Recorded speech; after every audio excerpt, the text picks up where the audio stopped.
La Chiesa chiavarese si prepara al convegno diocesano, l'invito è a modellare la propria vita sul tornio del Vangelo. Il via domani sera al villaggio, la relazione sarà di Don Luca Mazzinghi. Da 70 anni innamorata di Gesù, festa per Suor Maura Bussoli all'Istituto delle Benedettine di Rapallo. Originaria di Crema, voleva sposare un industriale, poi l'ha chiamata a soli 16 anni. Vigili del fuoco, peggiorano i problemi di carenza di personale, coinvolto anche il Tigullio, sindacati al lavoro intanto per difendere la convenzione regionale sull'utilizzo dell'elisoccorso. La sezione locale del MASCI ha festeggiato a Chiavari 10 anni di vita. L'incontro è stato l'occasione per ricordare l'impegno in progetti solidali relativi al nostro territorio. 2 milioni di visualizzazioni per il canale YouTube di Teleradio Pace. Negli ultimi 18 mesi raddoppiati anche gli iscritti che usufruiscono dei programmi della TV su PC, tablet e telefonini. Buongiorno a tutti e bentornati al TG13. È la vigilia del grande appuntamento della Chiesa chiavarese. Domani infatti si terrà il convegno diocesano 2018 che invita nel suo titolo a modellare la propria vita sul tornio del Vangelo. Infatti il desiderio emerso dall'Assemblea Sinodale di giugno è proprio quello di avviare un percorso di formazione e di conoscenza approfondita del Vangelo per dare una forma buona alla vita. L'obiettivo è di mettere al centro l'ascolto della parola di Dio attraverso 3 azioni: la conoscenza, la meditazione e la condivisione. Un lavoro che proseguirà anche dopo il convegno, secondo l'intenzione del Vescovo e dei vicariati. L'appuntamento si aprirà domani con l'accoglienza al villaggio alle ore 19, al termine la pericena, la preghiera, l'introduzione del Vescovo e la relazione di Don Luca Mazzinghi, biblista, docente e parroco a Firenze. Rimaniamo in diocesi, parliamo di una vita interamente dedicata al Signore, con così tanto amore ed entusiasmo che dura da ben 70 anni. È la storia di Suor Maura Bussoli, festeggiata alcuni giorni fa all'Istituto delle Suore Benedettine di Rapallo. Il Vescovo ha presieduto la messa e siamo andati a vedere. Ha donato tutta se stessa e ha accolto Cristo attraverso i più piccoli, 2 tratti essenziali richiamati dal Vescovo per celebrare il 70° di vestizione di Suor Maura delle Benedettine di Rapallo. Per il mondo di oggi, ha detto Monsignor Tanasini, la religiosa testimonia la coerenza della vita evangelica. Il suo servizio infatti è nell'aver vissuto secondo lo stile di Gesù. Ci è sempre di esempio, di sprone, ecco, per noi la sua presenza anche in questa casa è una presenza sicuramente significativa e di gioia e di riconoscenza. La religiosa, originaria di Crema, si chiama in realtà Luisa. Divenne Suor Maura per onorare il cardinal Maurilio Fossati, protettore della comunità. Orfana di guerra, ha conosciuto le suore benedettine in collegio e le ha apprezzate per la loro maternità. La chiamata è arrivata a soli 16 anni. Io ricordo quel giorno, quando sono entrata vestita da sposa, avevo un bel mazzo di fiori, garofani bianchi, e l'ho lanciato con tanto entusiasmo, perché si lanciava verso l'altare, perché lanciando il mazzo voleva dire: mi dono tutto a te. Un amore per Gesù che non è mai venuto meno. Ho capito che il Signore, era innamorato di me e io mi sono innamorato di Lui e siamo ancora innamorati. E dire che la giovanissima Luisa aveva grandi ambizioni. Tra queste, ricorda lei stessa, sposare un industriale. E invece io ho scelto l'industriale dell'universo. Suor Maura è stata per 12 anni superiora generale dell'ordine. La comunità delle suore l'ha festeggiata con affetto nei giorni scorsi, così anche il Vescovo, con il quale esiste da tempo un rapporto speciale. Ci siamo conosciuti che ero giovane cancelliere di Genova, Suor Maura era segretaria generale dell'ordine, veniva in curia per fare le pratiche e così ci siamo conosciuti, perché poi non ci si fermava soltanto alle pratiche, si scambiava sempre qualche parola. Anche le suore giannelline stanno per vivere un momento importante per la loro storia. In un'ottica di rivitalizzazione dell'ordine religioso, infatti, il governo centrale ha approvato la nascita di un'unica provincia italiana che avrà sede a Chiavari, nella casa madre di Corso Colombo, dove è iniziato il cammino delle suore fondate da Sant'Antonio Maria Gianelli, già arciprete di San Giovanni Battista a Chiavari. La nuova provincia sarà intitolata alla Madre Caterina Podestà, religiosa originaria di Paggi, di Carasco, e ingloberà le 2 province esistenti Pontenti, Genova e appunto Roma. Il passaggio è storico e si compirà domenica prossima, 30 settembre, con una celebrazione che si terrà nell'Istituto Amari di Chiavari, di cui state vedendo le immagini. Alle 17:30 il Vescovo presiederà l'Eucaristia, durante la quale sarà data lettura del decreto di erezione della provincia. A seguire nel Salone si terrà il discorso augurale di ringraziamento da parte della madre vicaria Ana Calderon, che proporrà un excursus storico sull'ordine religioso in Italia e nel mondo. Cambiamo argomento. Si acuiscono i problemi di carenza di personale per i vigili del fuoco. In tutta Italia l'organico è sotto di 3.500 unità ed è coinvolto anche il Tigullio. A dirlo Luca Infantino della CGIL Funzione Pubblica. Il sindacato inoltre è al lavoro per difendere la convenzione regionale sull'utilizzo dell'elisoccorso. Sentiamo l'intervista. A distanza di un anno ci sono ancora problemi di carenza di personale nell'organico dei vigili del fuoco della Liguria? Assolutamente sì, anzi la situazione direi che è peggiorata negli ultimi periodi. Se poi teniamo conto anche di quello che ha coinvolto in termini di interventi anche rilevanti la nostra regione nell'ultimo periodo, questo ha provocato e continua a provocare difficoltà immense nella gestione del soccorso. Questa situazione coinvolge secondo lei anche il Levante ligure? Tutte le nostre sedi in provincia, ma anche più in generale in ambito regionale, sono coinvolte dalla problematica della carenza di organico, tant'è che su scala regionale noi abbiamo una carenza di oltre 150 unità, di cui circa 90 solo su Genova. Ci può fare un esempio su che cosa significa poi nel concreto questa problematica nel lavoro quotidiano dei pompieri? Significa spesso, dopo magari un intervento lungo, non poter ricevere nemmeno il cambio all'interno del turno di servizio.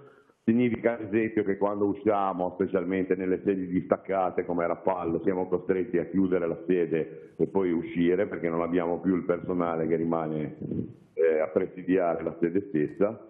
E volevo chiedere anche qual era il suo parere sulla questione della convenzione dei Vigili del Fuoco con l'elicottero che potrebbe appunto terminare alla fine di quest'anno. In altre regioni i costi sono aumentati sulla gestione di questo servizio. Noi chiaramente stiamo lavorando in termini sindacali per riuscire a mantenere la convenzione stessa, perché il passaggio al privato andrebbe a significare una spesa che si va a decuplicare sul bilancio della sanità regionale, dando oltretutto un servizio che non avrebbe sicuramente l'efficienza che produce quello effettuato dai Vigili del Fuoco ormai da 25 anni. Ma ci sono spiragli secondo lei? Io spero proprio di sì, noi faremo tutto il possibile per continuare a denunciare la questione e continuare soprattutto ad avere l'appoggio dei cittadini, perché poi quello è importantissimo. Serie di incontri istituzionali per la vertenza della Astore di Casarza Ligure, il primo in agenda domani con i sindacati che saranno ricevuti in Consiglio regionale. Intorno alle 13 è previsto il tavolo con l'assessore regionale al lavoro Gianni Berrino. Sabato pomeriggio invece i dipendenti avranno modo di illustrare la propria situazione al sottosegretario ai trasporti Edoardo Rixi e al sottosegretario alla presidenza del Consiglio Simone Valente. Domani sera alle 21 infine nell'ambito del Consiglio Comunale di Sestri Levante il problema della chiusura del polo produttivo della Val Petronio e il trasferimento di 50 lavoratori a Casella sarà discusso nel corso di un'interrogazione che è stata inserita nell'ordine del giorno. Ora il consueto spazio alle notizie economiche con la scheda della settimana. Quest'oggi ci occupiamo delle detrazioni legate alla ristrutturazione della propria casa. Sentiamo.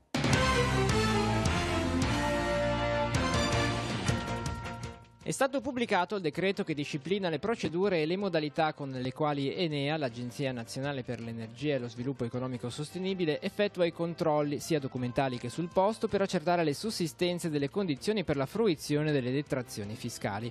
L'Enea entro il 30 giugno di ciascun anno elabora e sottopone alla Direzione Generale per il Mercato Elettrico, le Rinnovabili e l'Efficienza Energetica del Ministero dello Sviluppo Economico un programma di controlli a campione sulle istanze prodotte in relazione agli interventi collegati al risparmio energetico conclusi entro il 31 dicembre dell'anno precedente. Lo fa tenendo conto in particolare di quelle che hanno diritto ad una maggiore aliquota, che presentano la spesa più elevata, e delle criticità in relazione ai requisiti di accesso alla detrazione fiscale e ai massimali dei costi unitari. Nell'ambito dello svolgimento delle operazioni di sopralluogo, i tecnici Enea possono richiedere ed acquisire atti, documenti, schemi tecnici ed ogni altra informazione ritenuta utile, nonché effettuare rilievi fotografici, purché si tratti di elementi strettamente connessi alle esigenze di controllo. L'Enea trasmette all'Agenzia delle Entrate una relazione motivata riguardo agli accertamenti eseguiti, funzionale alla valutazione circa l'eventuale decadenza dal beneficio nei casi di esito negativo. Al fine di attivare le azioni di responsabilità nei confronti dei professionisti coinvolti, l'Enea provvede ad effettuare, se nel caso, anche la segnalazione ai corrispondenti ordini di appartenenza. Focus detrazioni. L'Agenzia delle Entrate nei giorni scorsi ha chiarito che beneficiano della detrazione d'imposta prevista per gli interventi finalizzati al risparmio energetico le spese sostenute per l'acquisto e il montaggio di un sistema di accumulo collegato ad un impianto fotovoltaico. Nel documento le Entrate chiariscono che il diritto alla detrazione IRPEF del 50% spetta solo nel caso in cui l'installazione del sistema di accumulo sia contestuale o successiva a quella dell'impianto fotovoltaico, configurandosi dunque come un elemento funzionalmente collegato allo stesso e in grado di migliorarne le potenzialità. Il limite di spesa ammesso alla detrazione, attualmente pari a 96.000 euro, precisano ancora le Entrate, rimane unico e riguarda sia l'impianto fotovoltaico che il sistema di accumulo.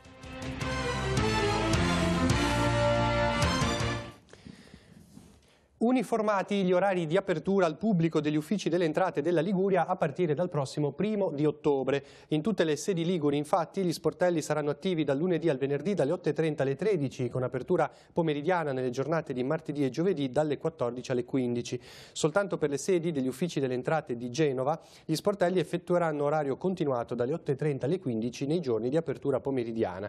Il nuovo orario riguarda anche gli uffici provinciali del territorio che erogano i servizi catastali e immobiliari. A Chiavari sono interessate le sedi di Corso De Michiel e quella di servizi di pubblicità immobiliare di Corso Colombo. Cambiamo tema. Solidarietà e collaborazione sono i sentimenti che animano gli scout del Masci, che da sempre sono impegnati in attività finalizzate al sostegno delle persone in difficoltà, per esempio a causa di eventi catastrofici avvenuti sul nostro territorio, e non solo. Nei giorni scorsi, in occasione dei 10 anni di vita del Masci del Tigullio, hanno rinnovato la loro disponibilità. Sentiamo. La sezione Ligure del Masci, Movimento Adulti Scout Cattolici Italiani, ha festeggiato a Chiavari, nelle sale della società agricola, i 10 anni della locale comunità del Tigullio. Per l'occasione si è riunito il Consiglio regionale, in cui si è ricordato, tra tutto, l'impegno in progetti solidali legati al territorio, in particolare quello a sostegno degli sfollati del Ponte Morandi di Genova. In questo momento siamo attivati insieme ad Agesci in un magazzino localizzato a Certosa, quindi oltre la zona rossa nella Val Polcevera, dove collaboriamo con i funzionari del comune nella consegna di generi di necessità, indumenti piuttosto che attrezzature per la scuola per gli sfollati, ed è una bella iniziativa. L'impegno di tutte le comunità è sempre quello di aiutare chi si trova in difficoltà, come siamo andati ad aiutare ad Amatrice per le zone terremotate. Siamo riusciti a creare un grosso complesso, a raccogliere i fondi per un grosso complesso che è stato quello di Vena Grande, così almeno le comunità che sono più vicine al ponte si stanno attivando proprio per dare innanzitutto conforto, innanzitutto una presenza significativa a chi in questo momento è rimasto senza la casa e non sa neanche quando potrà ritornare a prendere anche gli effetti personali. A proposito del Ponte Morandi di Genova, andiamo sul sito dell'ANSA della Liguria. C'è questa notizia pubblicata in tarda mattinata che riguarda il decreto per Genova, bollinatura dalla Ragioneria, ora il passaggio al Colle. Sarà trasmesso al Quirinale il provvedimento che contiene le misure per affrontare l'emergenza dopo il crollo del Ponte Morandi. Dunque il decreto urgenze, si legge, che contiene le misure per affrontare l'emergenza genovese, è stato bollinato, questo è il termine tecnico, dalla Ragioneria Generale dello Stato, secondo quanto riferiscono le fonti del MEF. Il testo è stato trasmesso al Quirinale, naturalmente c'era molta attesa per questo passaggio. Il decreto arriverà, ma non vuol dire che sarà soddisfacente, bisognerà vedere cosa c'è scritto dentro. Questa è la dichiarazione del Presidente della Regione Giovanni Toti. Temperature sotto zero questa mattina nella conca di Rezzo Aglio. Alle 7:25 il termometro ha segnato meno 1,2 gradi centigradi, iniziando a risalire poi nel corso delle ore successive. Più alti i valori registrati in quota con la centralina del Prato della Cipolla, che alla stessa ora segnava più 7,2 gradi. Temperature in discesa nella notte anche lungo l'arco costiero, con valori compresi tra gli 8 e i 12 gradi. Nelle prossime ore si assisterà comunque ad una rimonta sensibile delle temperature, con punte massime per la giornata di domani previste previste intorno ai 26 gradi, secondo gli esperti del Centro Limet. Ora la rassegna stampa, poi ci ritroviamo con gli altri aggiornamenti e notizie.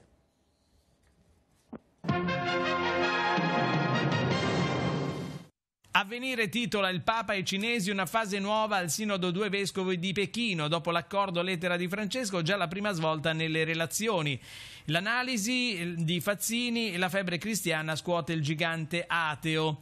Veniamo alla cronaca della politica italiana. Manovra, Tria resiste ma il tetto del 2% no. Di Maio attacca i tecnocrati e spinge per più deficit, e ancora stallo sul decreto Genova. La consulta boccia l'indennizzo del Job Act. E Rai, Forza Italia vota a favore di Foa presidente, che diventa così al secondo turno il numero 1 della Rai. Scuse a Mattarella. Conte all'ONU, multilateralismo ma efficace nell'Assemblea Generale, sfida anche Trump. Secolo XIX, il decreto fantasma adesso trascina con sé l'incubo del terzo valico. Oltre ai ritardi nell'opera, in ballo centinaia di posti di lavoro. Via i fondi del sesto lotto del terzo valico, sbloccati sono in serata parte di quelli del quinto. Gli sfollati: andiamo a protestare sotto casa di Grillo, e lui chiama Di Maio. Sotto invece clima Liguria torrida, dal 2000 al 2017 le medie salite di 1,2 gradi, il dramma che oltre a essere torrida molto spesso è afosa, è ancora peggio. Inchiesta su 558 città. E poi schiavi venuti dal Bengala, era ad Alassio la base operativa, dove è stata scoperta una base in cui venivano sfruttati immigrati bengalesi, 6 arresti e il plauso del ministro Salvini. Poi c'è lo sport genovese, il sesto gol di Piatek è da record, il Genoa strapazza il Chievo 2-0, mentre invece Kovački sbaglia al 91esimo dal dischetto e la Samp grazia così il Cagliari e finisce 0-0. Torrenti a rischio, esondazioni, comuni scatta la corsa a ripulirli, vediamo nelle pagine del Levante. Foreste nei torrenti, ora si corre ai ripari prima che cominci la stagione delle piogge. Per l'Entella già stanziati 40.000 euro, ma si attende il nulla osta di Arpal per far ripartire gli interventi di pulizia nell'alveo. A Rapallo e Santa Margherita Ligure pulizia in corso da giorni, sta dando buoni risultati. A Chiavari già sfalciati gli affluenti minori, ora si sta lavorando al fosso di Caperana. Porto di Lavagna, estate ok, transito barche in crescita. Mazreku dice confermato il trend degli ultimi 2 anni con la ripresa del settore, ma a penalizzarlo è ancora la domanda interna che non decolla per più motivi. La concessione scade nel 2024, la società e gli investimenti non verranno meno. E ora la linea passa ai colleghi del Cittadino di Genova. Nel cittadino di questa settimana, Ponte non si perde altro tempo. Cresce nei genovesi la sensazione che si allunghino i tempi per la ricostruzione del viadotto sul Polcevera. Dal Salone Nautico segnali incoraggianti per la città. Cammino di catechesi, l'Eucarestia, sorgente di vita cristiana. Cammino diocesano di catechesi, anno pastorale 2018-2019. Il sussidio che accompagnerà il cammino diocesano di catechesi sarà disponibile nella sede del cittadino in via Serra 6A a partire da lunedì 1 ottobre al costo di €1 a copia. Liberate padre Maccalli. Il rapimento di padre Pierluigi Maccalli, avvenuto in Niger il 17 settembre scorso, ha impressionato e coinvolto molte persone e varie comunità cristiane. Per altre notizie all'interno del giornale visitate il nostro sito www.ilcittadino.ge.it. Grazie.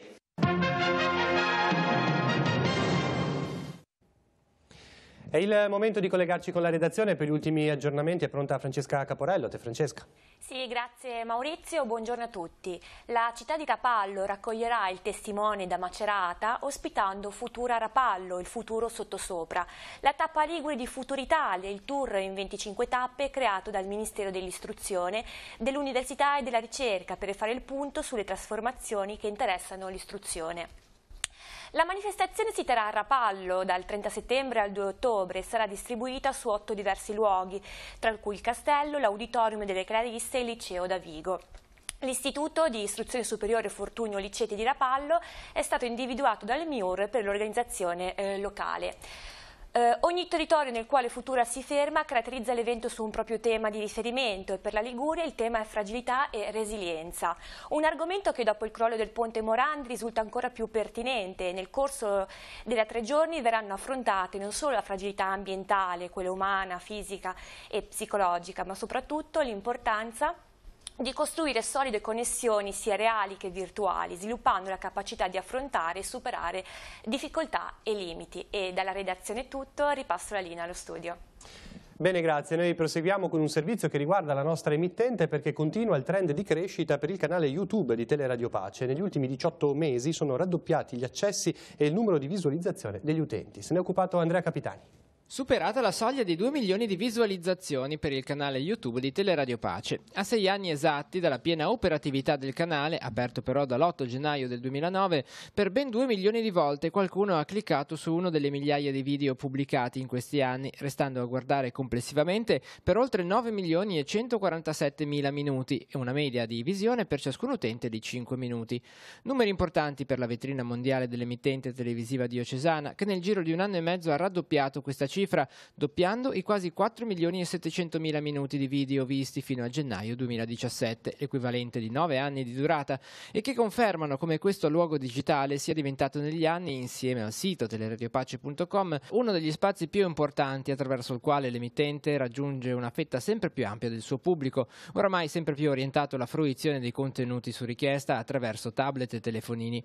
Ad oggi sono 3.127 gli iscritti al canale, ma contrariamente a quanto si potrebbe aspettare dal tipo di utenza che utilizza sempre più questi dispositivi, i giovani, i cosiddetti nativi digitali, per quanto riguarda le fasce di età che seguono le produzioni di Telepace su YouTube, la fanno da padroni i quarantenni, che sono il 25% di tutto il pubblico. Di questi l'89% sono uomini di età compresa tra i 35 e i 44 anni. Segue la fascia tra i 45 e i 54 anni, 26%, e a sorpresa gli ultra 65 anni, che sono il 21% del pubblico. Aggregando il dato emerge il fatto che quasi il 60% delle persone che cliccano e guardano i video di Telepace sulla piattaforma video di Google hanno un'età compresa tra i 35 e i 64 anni, di cui l'80% di sesso maschile. A fare da traino a questi numeri significativi per una realtà comunque locale come Telepace è sicuramente lo spazio dedicato al commento della Bibbia e del Vangelo, curato ormai da anni da Don Claudio Doglio, ma nell'ultimo anno è cresciuto anche l'interesse per i notiziari e per i singoli servizi pubblicati quotidianamente. Ad oggi il video più visto del canale YouTube di Telepace è l'intervista al poliziotto della stradale di Genova che racconta i minuti successivi al crollo del ponte Morandi. È stato visto 94.303 volte per un totale di 128.906 minuti guardati. Concludiamo con la cultura. Negli spazi di Villa Queirolo a Rapallo ricordiamo che è aperta la mostra Ricordiamo perché non accada mai più, curata dall'Associazione regionale Anfas Onlus dell'Emilia Romagna e dall'Associazione Amici dell'Anfas. Inaugurata lo scorso 17 settembre alla presenza delle autorità, dei rappresentanti dei comuni di Rapallo e Santa Margherita Ligure e del presidente Anfas di Villa Gimelli, l'esposizione sarà ancora visitabile sino al 5 di ottobre. L'esposizione fa riferimento al programma di eutanasia delle persone disabili avviato nel 1939 da Hitler, che portò allo sterminio di 300.000 bambini e adulti innocenti in nome della purezza della razza e del risparmio di risorse economiche. Gli orari di apertura della mostra, di cui vedete la locandina, sono dalle 9 alle 12 e dalle 16 alle 18. Lo ricordo ancora, il giorno di chiusura, il 5 di ottobre. Era l'ultima notizia del nostro telegiornale, ci ritroviamo questa sera alle 19:15 con Tiguglio Oggi. Grazie per averci seguito, buon proseguimento di giornata.